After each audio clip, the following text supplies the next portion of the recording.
Om Namo Bhagavate Vasudevaya.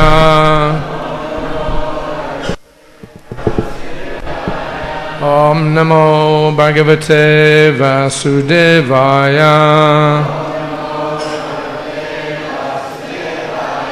Om Namo Bhagavate Vasudevaya.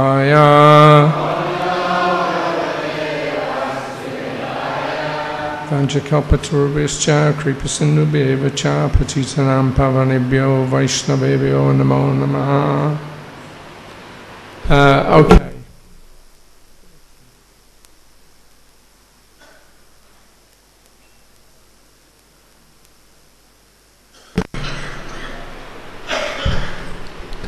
I thought it would be nice to hear something from one of our most important scriptures, Brahma Samhita.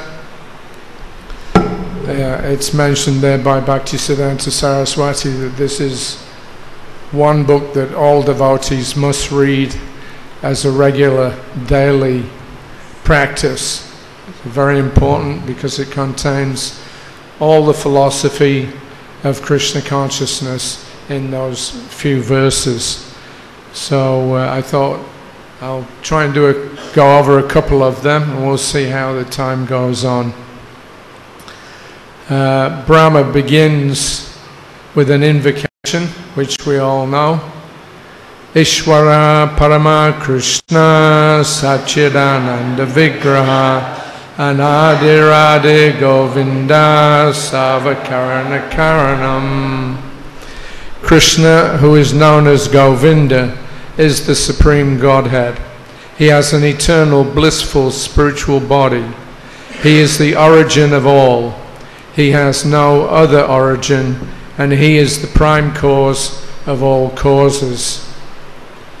So he's putting it very succinctly that Krishna is an extraordinary being. Although he looks like a regular human being, actually his potency, his personal attributes all go beyond what can be imagined by a conditioned soul. So we're just trying to the first verses here and discuss that a little more. Well, as I say, we'll see where we go. Bhaktisiddhanta Saraswati Thakur writes extensively to explain the intricate details that are contained in Lord Brahma's hymns there. I'm not going to even attempt to touch that. If you read Bhaktisiddhanta Saraswati Thakur's, its commentaries not so much, but other writings, they're so complex, even for a person who was born speaking English, it's very difficult to follow what Bhaktisiddhanta Saraswati says sometimes, because his English is on such a high level. It's kind of what do you call it? Anyway, it's beyond. It gets beyond comprehension. I don't know if anybody here has bothered to sit and read Shakespeare. They taught us that in school in England. If you read Shakespeare, you can't hardly understand about 75% of what they're saying, because of the structure of the sentences, the words that are used. So similarly with Bhaktisiddhanta Saraswati, although English was not his natural language, it's on such a high level, it's very difficult to comprehend exactly what he's talking about. So we'll try and keep it simple today, and we'll start with that invocation. The first 27 shlokas in the Brahma Samhita, I think that's the 5th, right? Chapter 5. So nobody knows what happened to the previous chapters. Somehow or another, Lord Chaitanya found this one copy of the Brahma Samhita. What was that, in the Kurma Mandir down in South India, and he brought that up and gave it to his disciples to propagate. So he starts off just giving a comparison between Goloka and Gokul. So Goloka he refers to as being manifest, non-manifest. That means it's always seen. It doesn't have an apparent beginning or an end, it just flows on. So in that way it's non-manifestive. A manifestive thing has a beginning and it has an end, apparently. So Gokula, on the other hand, is manifestive. And that means that it's visible to the mortal seers when Krishna desires. So he has all his pastimes going on in the spiritual world. Therefore he's called manifest, because it's always apparent. His devotees that live with him, that love him, always are absorbed in Krishna's pastimes and activities and personality. There's never a time when his act to them, and therefore they're called non-manifest, always seen. Whereas Gokul is manifest. That means sometimes it's seen by the will of Krishna and sometimes not. So this is his beginning, that he tries to set the groundwork so that when we read these glorifications of Krishna by Lord Brahma, we'll have a clear understanding that Krishna is an ordinary personality here. We're talking about an extraordinary person. So in that build-up, there's several descriptions that Bhaktisiddhanta Saraswati gives. Ultimately, as I say, he's setting the field work, or setting the groundwork for the direct glorification of Krishna. So he refers to the whole, briefly, himself comes into his position as the head of this universe. He is distinguished from the jivas. The jivas are like particles that come from the sun. Krishna is like the sun. So sometimes when it's cloudy we can't see the sun, so we say, oh, there's no sun today. Yeah, but actually the sun is always there. You only get high enough. Those of you that have travelled a lot, no doubt you've seen when you get to a certain level there are in the sky. On the ground it can be foggy as anything and you can hardly see anything. But if you go high enough, then you see or you realize the minuteness of your own existence when you see the sun glowing and emanating trillions and trillions, uncountable sparks or effulgence, particles of effulgence. Those are the jivatmas, the infinitesimal particles of Krishna's spiritual potency. He also explains that the manifestive is chit. Krishna does things through his different potencies. His main potency in manifesting the spiritual world is done with the assistance of the chit shakti. And the shadow of the chit shakti is Maya. She also has a pastime of manifesting, but in the material world, not the spiritual world. So that's the first thing that he points out, that there is a difference and at the same time a sameness. It's a Chincha Beda Tattva. Krishna exists, Krishna's devotees exist, but in different states.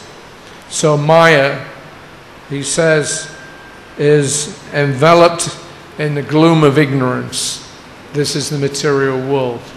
And the Chit Shakti is manifestive. That means always apparent, at least to the devotees. But if you stop becoming a devotee, then you go under the shadow potency of Maya. And then you're enveloped in this gloom of ignorance.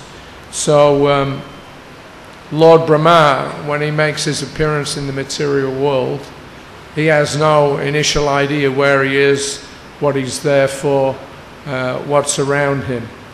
The description of the spiritual world is given at the beginning, that Goloka rather, the spiritual potency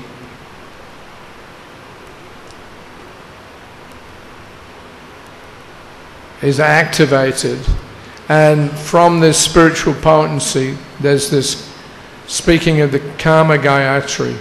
So when that Gayatri mantra is heard by Lord Brahma, it's imparted by Krishna's flute, and he becomes initiated by hearing the Kama Gayatri through the agency of Krishna's flute. So in that way then, he is the eternal Supreme Personality of Godhead.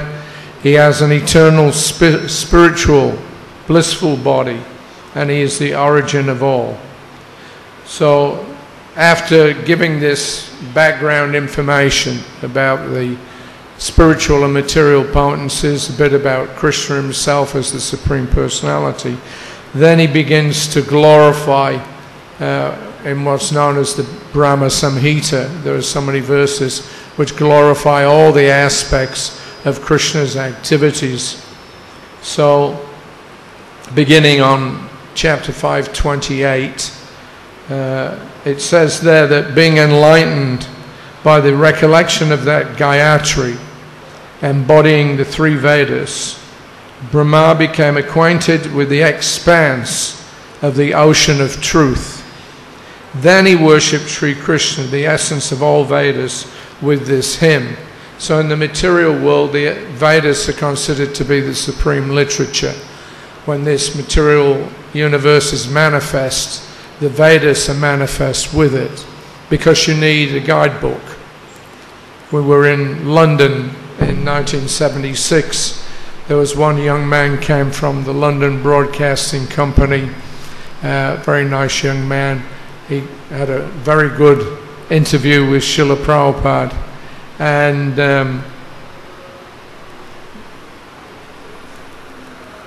Prabhupada gave an example.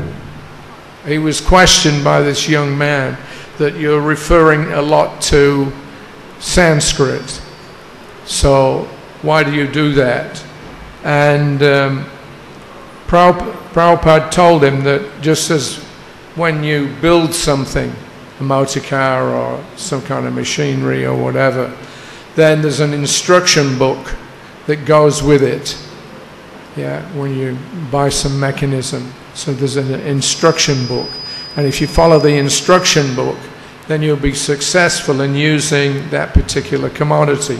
If you don't follow the instruction book, then you get bewildered, and then the whole thing becomes useless. So in the same way, this material world, then there's a manual that comes with it called the Vedas. And if you follow the Vedas, then you'll be successful in using this material ingredients that we're embedded in a successful way. That means that we get out of this shadow of spirituality and we move into the real spirituality, which is Goloka. So there's Goloka, and Gokul refers to those pastimes and appearances of Krishna which are going on in this material world. In essence, they're the same thing, but there's some differences obviously as well. And this is the essence of that idea, is this difference between Chit Shakti and Maya Shakti, between being enlightened from within or being bewildered from it without. So that's the situation of the Gayatri. So having realized through the Gayatri what his actual position is, then Lord Brahma starts to glorify Krishna in so many different ways. So in this purport to this verse, Bhaktisiddhanta Saraswati, I'm not going to read the whole purport but bits of it. Bhaktisiddhanta Saraswati says that Brahma, by dint of his searching self-consciousness, looking to find himself, looking to understand himself. The science, this is the original science of self-realization, the activities of Lord Brahma. He says that by dint of that searching self-consciousness, he becomes well acquainted with the ocean of truth.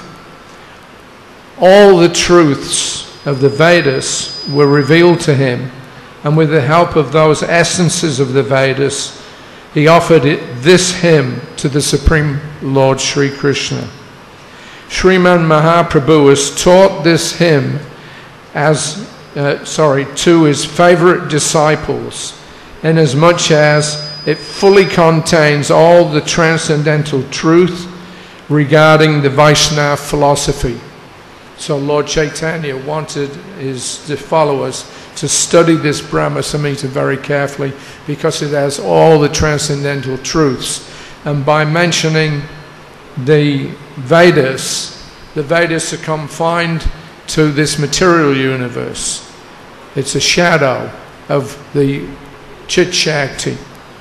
So all the truths then, because he transcended the Veda, they become revealed to Lord Brahma in due course, and that's what he's going to speak on.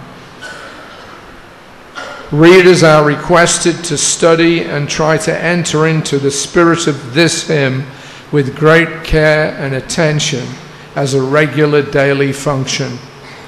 So this is the instruction Bhaktisiddhanta Saraswati gave. All his disciples had to know the Brahma Samhita, very important.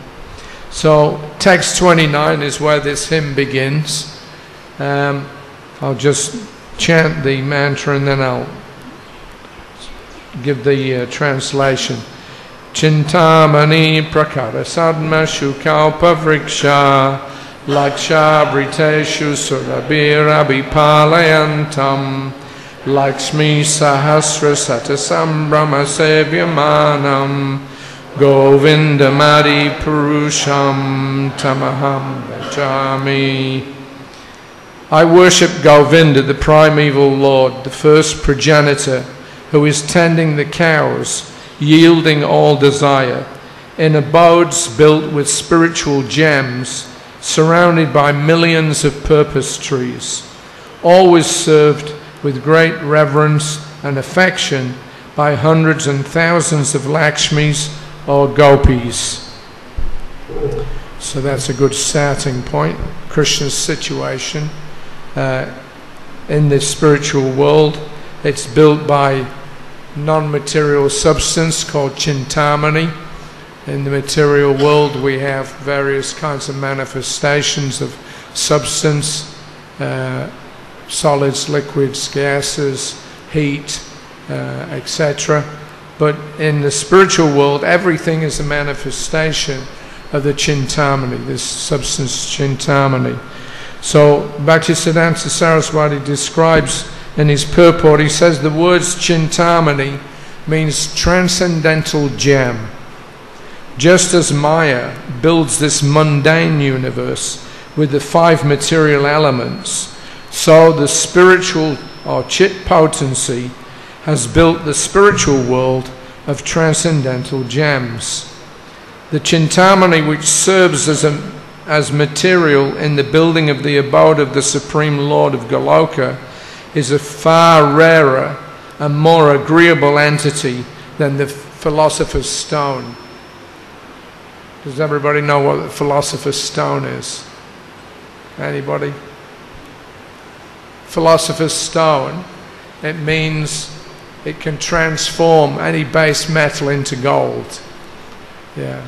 So some hundreds of years ago there was a science called alchemy, and one of the goals of the alchemists was to transform iron into gold. That's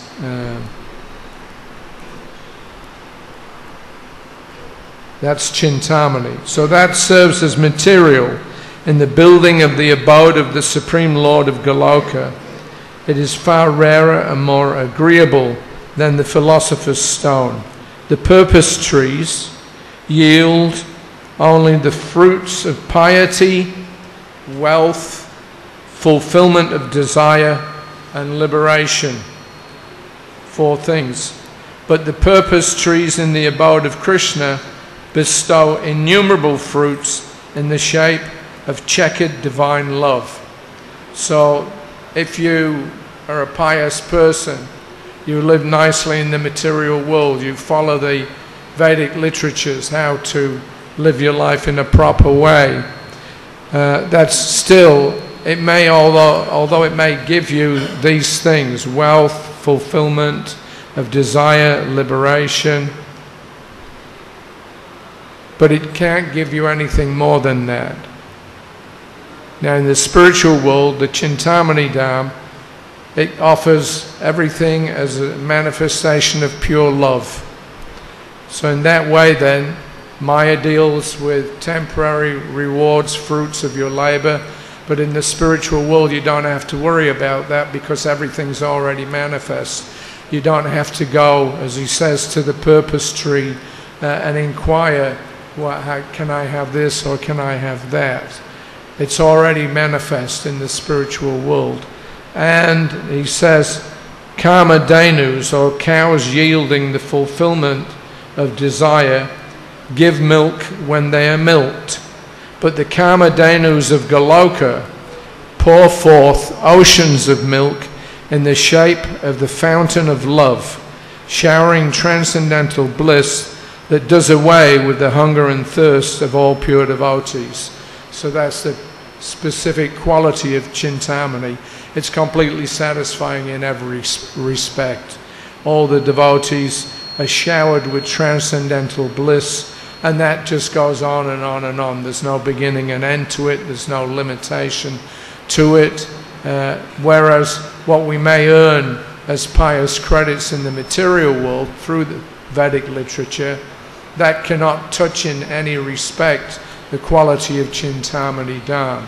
So he's making it clear right from the very start that he's talking about a completely unique manifestation or entity. So text 30. Vainam kwanvantam aravinda dalayataksham bhavatam asitam siddharandam kando koti kamaniya vishesha shobham govindamari purusham tamaham bhajami. Translation: I worship Govinda, the primeval Lord, who is adept in playing on his flute, with blooming eyes like lotus petals, with head bedecked with peacock's feather, with the figure of beauty tinged with the hue of blue clouds, and his unique loveliness charming millions of cupids. So in the purport there, then Bhaktisiddhanta Saraswati, he says the form of Krishna is not a fanciful creation of imagination formed after visualizing the beautiful things of the world. Does anybody understand what that means? I'll say it again. The form of Krishna is not a creation of imagination which has been formed after visualizing the beautiful things in this world. In other words, it's not anthropomorphism. Yeah, that anthropomorphism means when you get some idea and you concoct an idea and then you think that that's God or some special kind of truth. The anthropomorphists, generally speaking, they just say that, well, within our practical experience in this world, we see certain things, we see certain manifestations, we have certain qualities, we have individuality, etc., etc. But that's not what Lord Brahma is talking about here. Yeah, he's talking about the form of Krishna as being unique. It's not, as he says, a creation of imagination. So he wants to first of all assure his listeners that what I'm talking about here is not to be found anywhere else. Yeah, the spiritual world is completely unique in every respect, although by its shadow or reflection in the Maya potency, it appears to be the same thing, but it's not the same. Yeah, nothing is the same. Krishna is engaged in playing upon his flute. That flute, by his enchanting musical sound, attracts the hearts of all living beings. So he captures all living beings by playing on his flute. Kataganam nacham bamsi priyasaki. The bamsi priyasaki, the most dear companion of Krishna, is his flute. And he controls everything by the playing of his flute. Somebody was saying the other day that when Krishna blows on his flute, everything moving stops, and everything that's not moving begins to flow. Just like the rocks, when Krishna plays his flute, they begin to melt in ecstasy. When he plays his flute, the birds fall out of the sky in a stunned condition. So the flute of Krishna is the basis, or it is the vehicle through which Krishna conducts his activities in the spiritual world. So, just as a lotus petal produces a pleasant sight, so the two beautiful eyes of Krishna, who causes the manifestation of our spiritual vision, display the unlimited splendor and the beauty of his moon-like face. The loveliness that adorns his head with peacock figures, the corresponding feature of the supreme spiritual beauty of Krishna. Just as a mass of blue clouds offers a specifically soothing, pleasant view, the complexion of Krishna is analogously tinged with a spiritual dark blue color. The beauty and loveliness of Krishna is far more enchanting than that of Cupid multiplied 1,000,000-fold. So in the material world we have this character, there's a demigod, Cupid, and he causes the attraction between one living being and another. Or somehow or another he facilitates that attraction from one living being to another. But the playing of Cupid with the hearts of the ordinary Jivatmas is very limited and temporary also. We all have that experience, or at least most of us have had. Those of us that came to Krishna consciousness and were not born within it. The attractive quality between one living being and another, because we call it love, actually it's lust. I see somebody, a man or a woman, I become attracted, we get somehow or another connected, we start to talk, we start to share our views on different things, we start to work in identical ways and patterns so that we can enjoy. But the problem with it is that in the material world it doesn't last very long because it's subject to the influence of time. So in due course of time, that lust will fade. It becomes boring. You're excited in the beginning, but after a short period, it all becomes very boring. Then you get bored with your husband or your wife, you get bored with your society, you get bored with your activities. This is material world. But in the spiritual world, there's no boredom. Krishna activates and engages every living being at every single moment. There's no time, past or future. There's only the presence of Krishna and the whirl of activity in love of Godhead. And that love means giving. The definition of love is that you're giving. Yeah? Lust means always taking. So in the material world, the Jivatmas find themselves here with little knowledge. They're wandering around from one place to another, seeing what they can take. They want to acquire wealth, they want to acquire beauty, they want to acquire strength. So many acquisitions. And for a short period of time, they may appear to have something. But actually, like a will-o'-the-wisp, with due pressure from time, everything disappears. These bodies that we're in disappear, our minds change, the association that we have, all of that just gone in a moment. But in the spiritual world, he's saying that the The relationship between Krishna and the ordinary living beings, so-called ordinary living beings, is eternal. It's full of bliss, and it remains that way.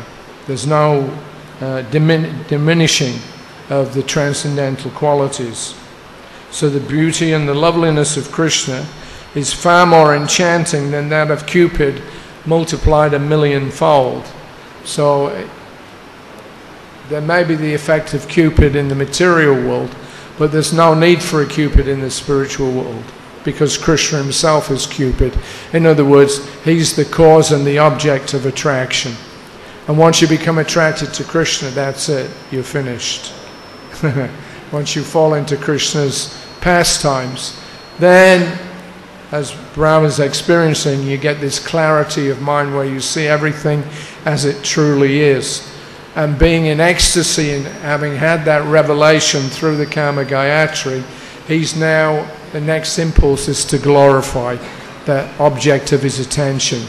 That's natural also. When we meet somebody who's very powerful, or somebody who has some kind of opulence, immediately you want to talk about them. That's what's going on in the material world. You see in the newspapers, on the TV, they're always glorifying somebody or another. Famous film star, rock star, rich man, wise man, so, you know, on and on and on. That's the business in the material world. But it's also the business in the spiritual world. The difference is that in Goloka, everybody's glorifying Krishna. Everything is centered on Krishna, everything is contained within Krishna, everything is manifest by Krishna. Establishment of relationships is with Krishna. Of course, they have relationships with each other also, but only in as much as that relationship fosters an increasing attraction to the personality of Krishna. So that's the essential difference between attraction in the material world and attraction in the spiritual world. So text 31. Alola Chandra Kala Sadvana Malya Vamsi Ratnam Gadam Pranaya Kali Kala Vilasham Sharmam Tribangam Lalitam Niyata Prakasham Govindamadi Purusham Tamaham Bhajami. I worship Govinda, the primeval Lord, around whose neck is swinging a garland of flowers beautified with the moon locket, whose 2 hands are adorned with the flute and jeweled ornaments, who always revels in pastimes of love, whose graceful 3-fold bending form of Shyamasundar is eternally manifest.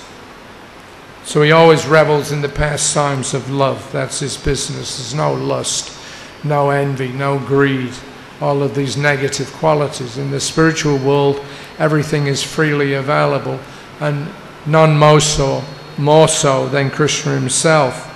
And he has this gorgeous 3-fold bending form, which is eternally manifest. So in the purport there, Bhaktisiddhanta Saraswati says that in the sloka beginning with Chintamani Prakara, the transcendental region and the spiritual names of Govinda, in the sloka beginning with Venam Kwanantam, the eternal beautiful form of Govinda, and in this sloka, so that's in the last 2 slokas, and in this particular sloka, the amorous pastimes of Govinda, the embodiment of his 64 excellences, have been described. All the spiritual affairs that come within the scope of description in the narration of the ecstatic mellow of rasa are included in the spiritual amorous sports of Govinda. In other words, he's always enjoying himself, and everybody with him is also enjoying themselves. So these 3 first verses set the scene for Krishna, describing his situation in the spiritual world.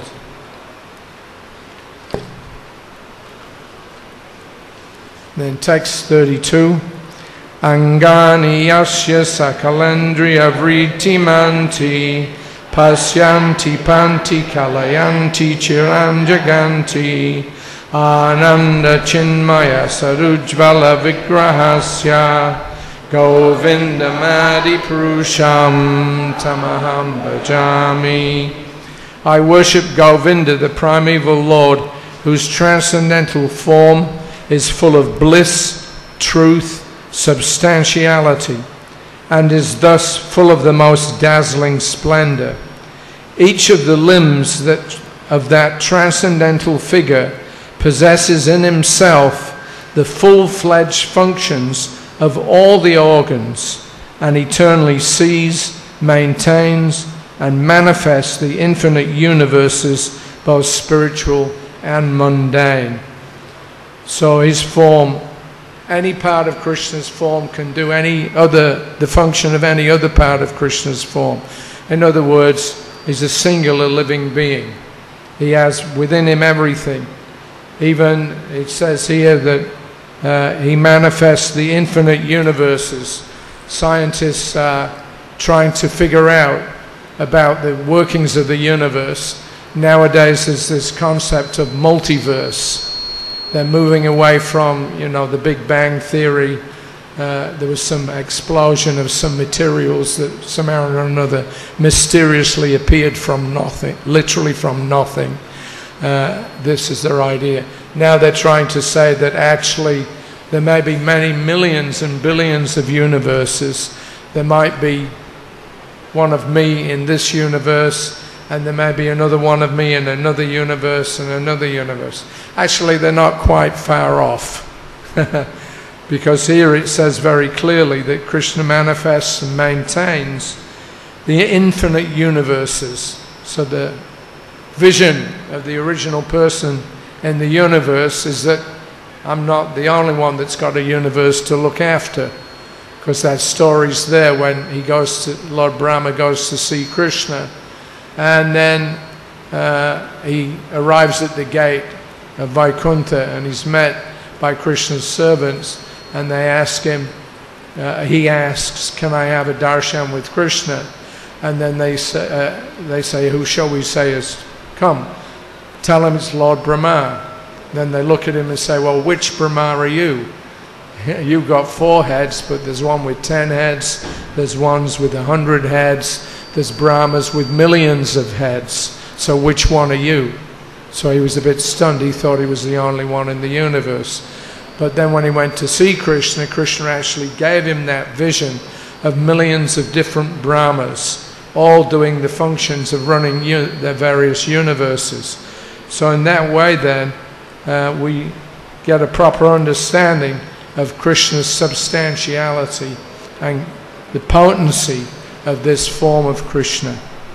So in the purport, he says, for want of a taste of things spiritual, a grave doubt arises in the minds of those who are enchanted or enchained by worldly knowledge.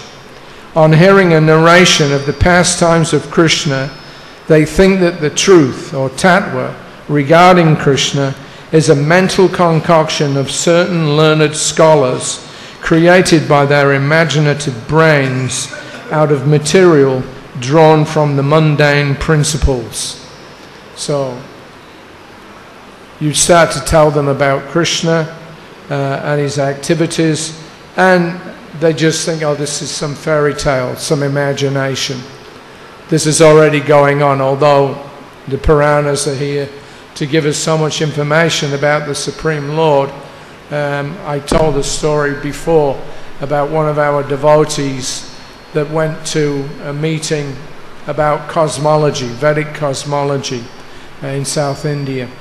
And it was interesting, but they were mainly talking about the Surya Siddhanta, and very little was talked about the Puranas. And when they did speak about the Puranas, then I think one gentleman scholar, he's supposed to be a big scholar, he said that in this description in the Puranas, all these personalities, demigods and things like that, they're all what did he say? Well, they're all like different kinds of germs in this universe. Lord Brahma is a kind of germ that exists within the universe. So complete concoctions, crazy idea that in this material world there is no Supreme Lord. There is no person with supreme powers, supreme beauty, etc. So to counteract that, Lord Brahma is giving a very detailed description of who Krishna really is. We shouldn't concoct it out of our tiny brains. Krishna is way beyond the comprehension of any so-called learned scholar. The most that the learned scholars get to is maybe perhaps understanding that the material world is temporary. That's not such a difficult thing to understand, although most people don't even want to think about that. They kind of block it out. So that's the karmis. They only think about enjoying the material world and nothing else. Their vision can't go beyond that.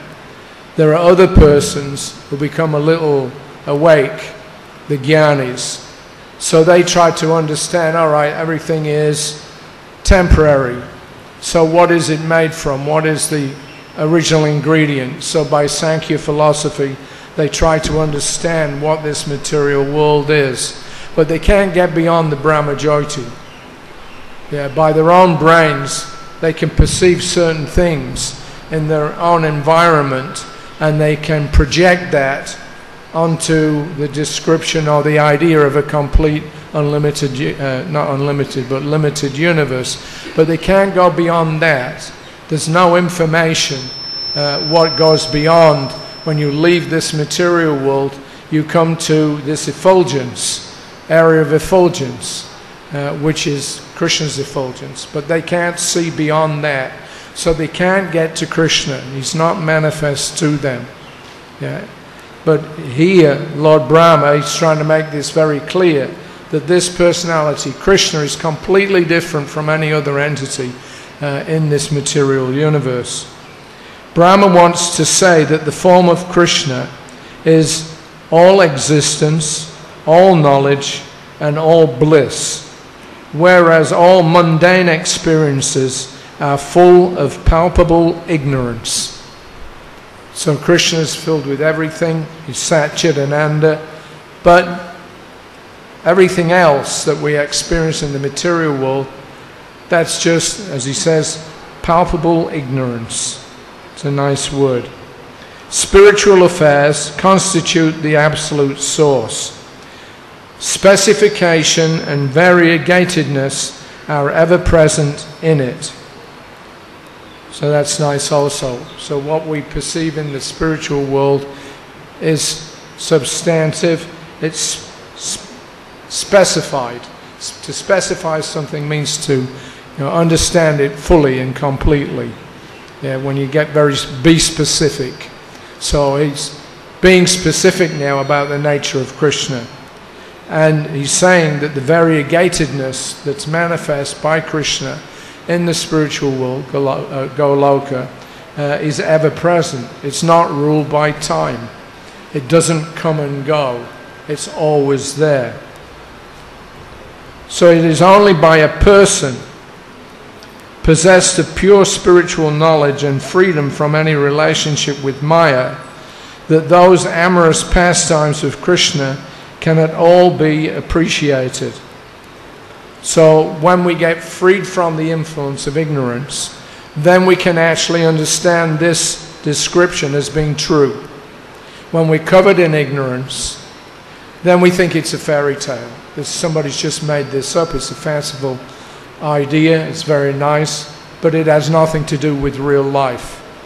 So to crack that idea, then Lord Brahma is giving this information that it is only by a person who is possessed with spiritual knowledge and freedom from any relationship with Maya that these things can be appreciated. So that situation is the purpose of human life. It's to get out of Maya, this Maya that's the shadow potency, and to come in within the realm of the chit potency by which everything is actually manifest. So people, they have no idea. But if you give them this information, still they won't believe it. That's their unfortunate situation.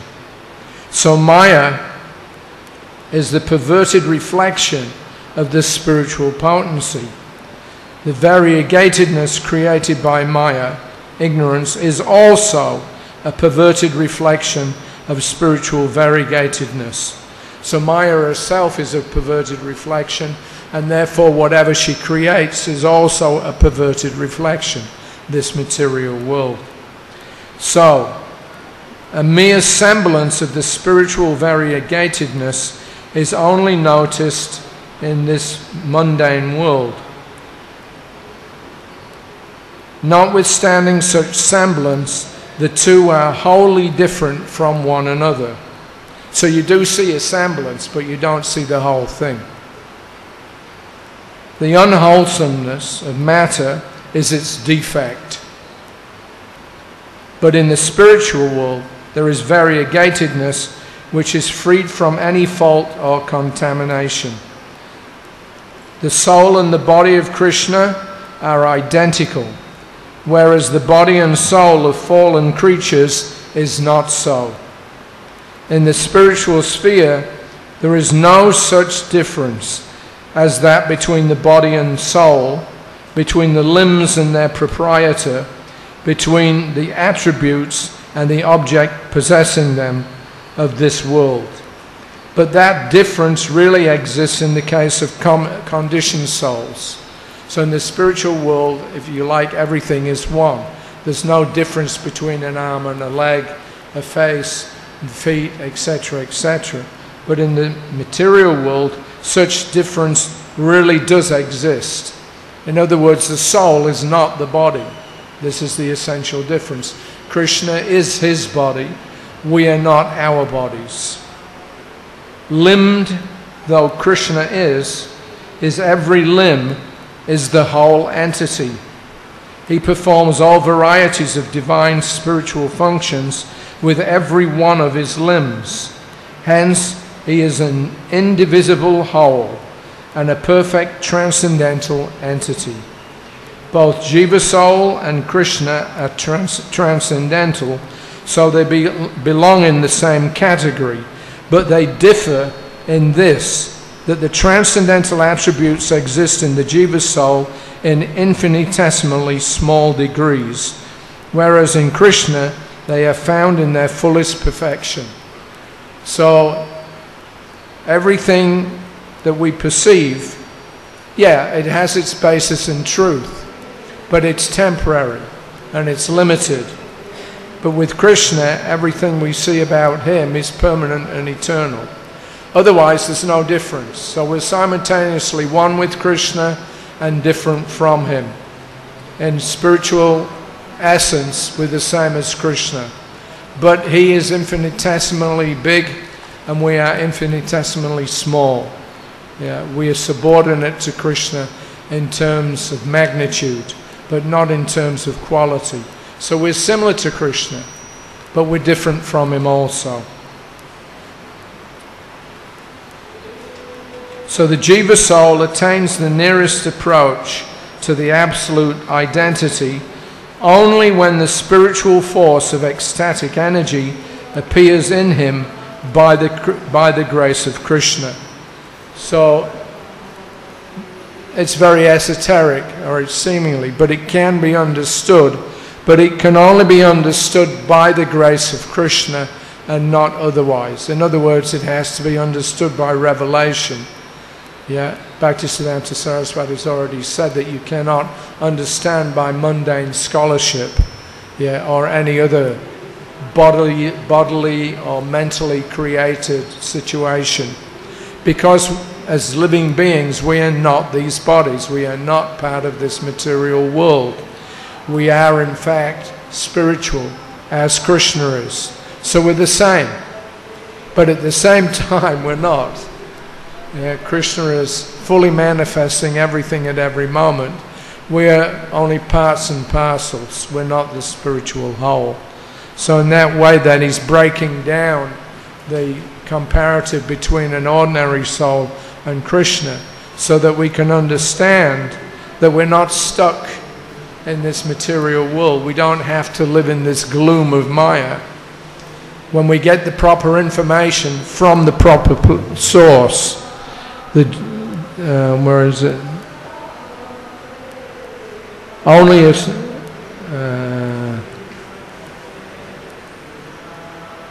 no, sorry. He's saying that only a person who has realized this difference can get out of this material world. So Krishna and his representatives are always trying to present to us what real spiritual life is, what the real living condition is of the soul.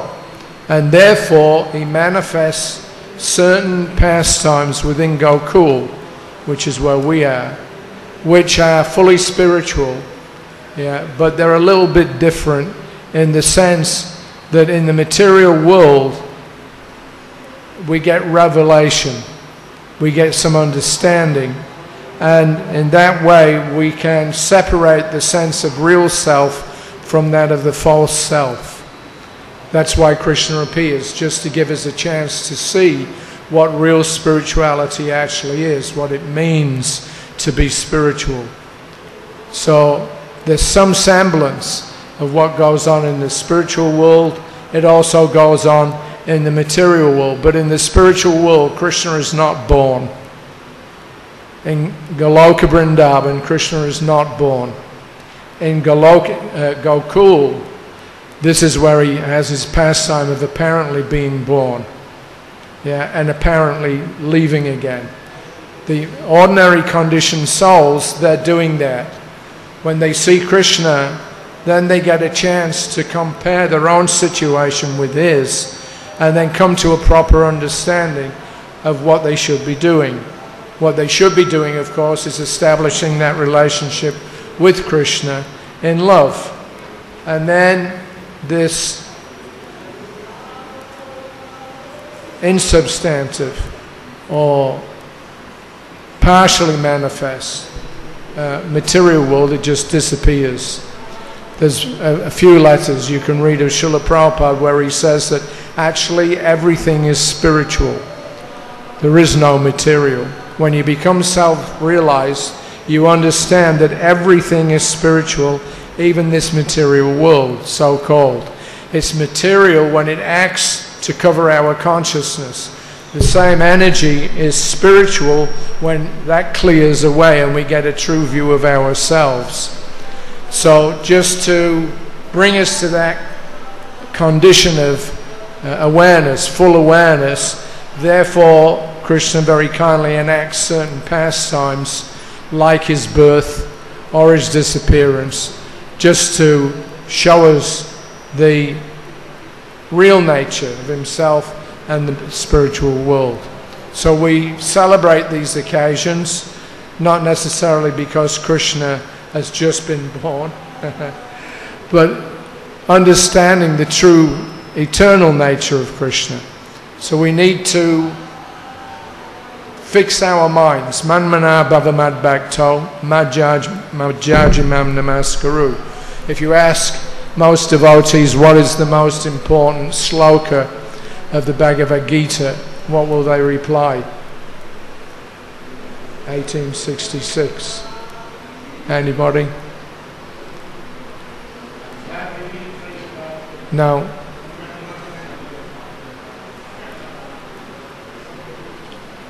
(1866). Huh? No, I just said that. 2 verses later.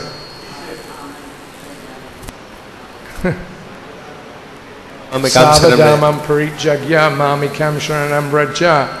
That refers to the 2 verses before. Manmana bhavamad bhakto majjaji mam namaskaru. Yeah, they're linked together. We say, or we like to say, just surrender to Krishna. But why are we surrendering to Krishna?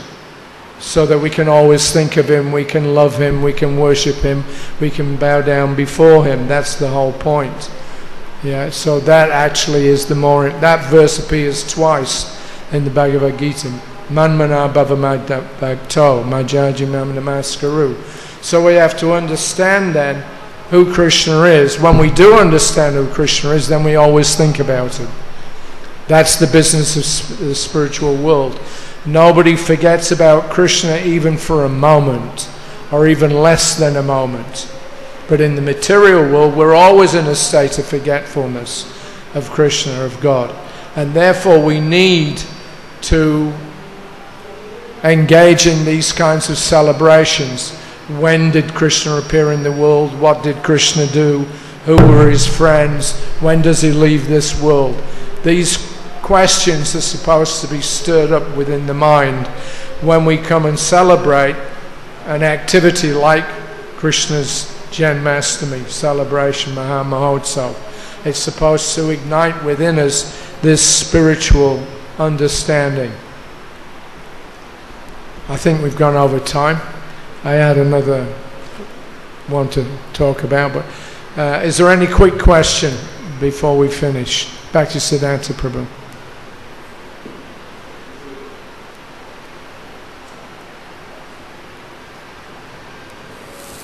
Hare Krishna. Hare Krishna. On one occasion you asked Srila Prabhupada activities in the spirit world. Yes, you're too loud in the mic. You asked what happens with digestion once after. Prabhupada never answered. Do you understand? No, I couldn't get what you were saying. You're wrong.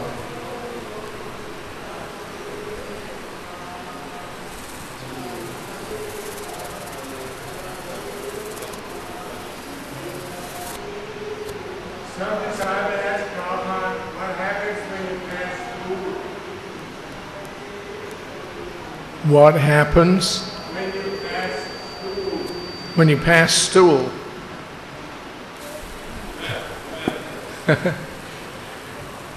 You got me there. I don't know. Why don't you tell me the answer?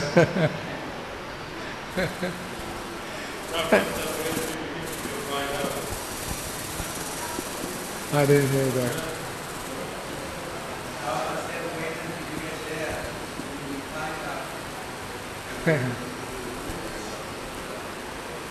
I'm not sure what the purpose of that question was.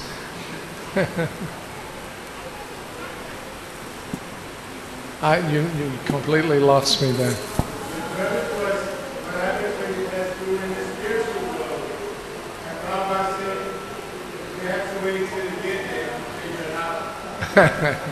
All right. Yeah, there's lots of things. Are there tigers in the spiritual world? Prabhupada told us yes, but they don't eat and drink the blood of other devotees. There's lots of things that are inconceivable about spiritual life. We do our best by comparing the descriptions with our own situation to understand what it's talking about. But the nature of the Chintamani Dham is such that actually nobody can understand it. Even Krishna sometimes himself becomes bewildered by the actions of his own potencies. Yeah, just like the story about Aghasura. Yeah.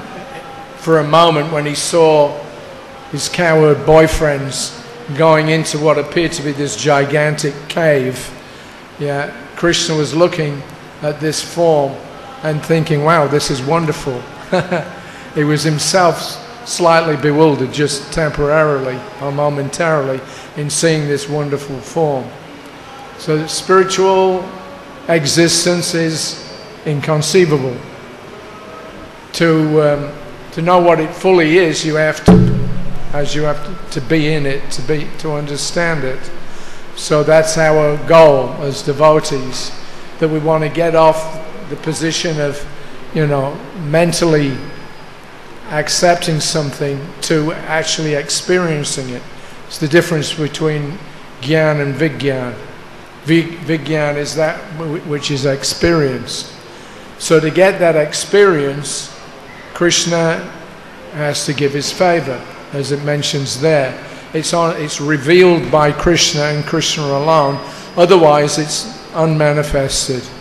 Krishna's pastimes are unmanifested unless he decides to show them to the living beings. So why would he decide to show them to us? Out of mercy, for sure. But he's particularly interested in those who are interested in him.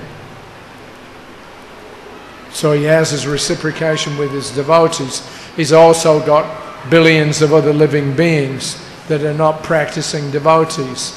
So they get what they want, which is this reflection of reality. But a pure devotee directly experiences Krishna at every moment. There's a conversation that Prabhupada had with a newspaper reporter in July of 1976, Kevin Lahart. So he was trying to find out what kind of communication, it was a long interview, but in essence he was trying to find out by what type of communication Prabhupada made his decisions upon. Because he asked Prabhupada, when you die, which will be, obviously quite soon, who will run this movement? So Prabhupada said that I made these GBCs, so I pick them out and they'll run things when I'm gone. So the man was kind of probing more and more, and he was asking, by what process though do you choose these particular men? So Rameshwara, he was thinking that he's getting a little bit too pushy. He's trying to understand some kind of, what the intimacies of Prabhupada's interactions with Krishna are.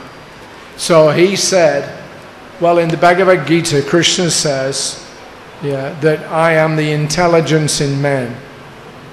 So if we see with our intelligence that a particular person is fit to do a particular service, that's Krishna telling us. Prabhupada, he stopped him sharply. He said, no. He said, it's not like that. He said, I ask him and he tells me. So we all laughed. And then Prabhupada said, what you have said, this thing about using your intelligence, he said, that is for the minor devotees. That is for the minor devotees. But he said, otherwise the devotee, he asks Krishna and Krishna tells him. That's it. So that's how Prabhupada was conducting his activities. And that's how we continue to cover our own activities. We're all mental. But Prabhupada was completely transcendental. So this is what we're aiming for. By practice of Krishna consciousness, by doing our sadhana, by doing our service, gradually this shroud of Maya lifts. Just like when the sun comes up, the fog just dissipates. So in the same way, when we develop more and more our attraction for Krishna, then everything becomes very clear. Then you don't have to ask those kinds of questions. All right, I think they're doing something downstairs. We should finish. Srila Prabhupada ki jai.